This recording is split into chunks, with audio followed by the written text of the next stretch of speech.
Украинскиот лидер Володимир Зеленски им порача на лидерите на земите членки на Г7 дека сака руската инвазија на Украина да заврши пред доаѓањето на зимата.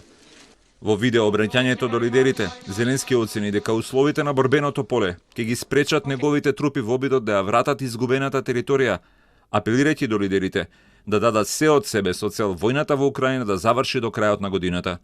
Според информациите, украинскиот претседател побарал од членките на Г7 да обезбедат помош за реконструкција на неговата земја, системи на противвоздушна одбрана, помош за извоз на житото и безбедносни гаранции.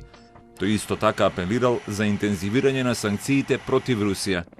Очекувањата се дека 7 лидери ќе понудат повеќе поддршка и дополнителни санкции против Русија. Остануваме одлучни да ја помогнеме на Украина, најави британскиот премиер Борис Џонсон.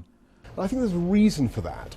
The logic of the position is still so clear. There is no deal that the President Zelensky can really do. So in those circumstances, the G7 supporters of Ukraine around the world have to continue to help the Ukrainians to rebuild their economy, to get their grain out, to export their grain, and of course we have to help them to protect themselves. Но дури и Џонсон, еден од најгласните поддржувачи на Зеленски, признава дека одбраната на украинскиот суверенитет има тешки последици за остатокот од светот, особено заради растечките цени на храната и енергијата.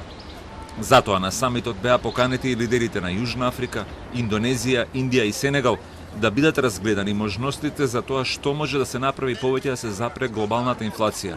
Една идеја која се разгледува е ограничувањето на цената на руската нафта.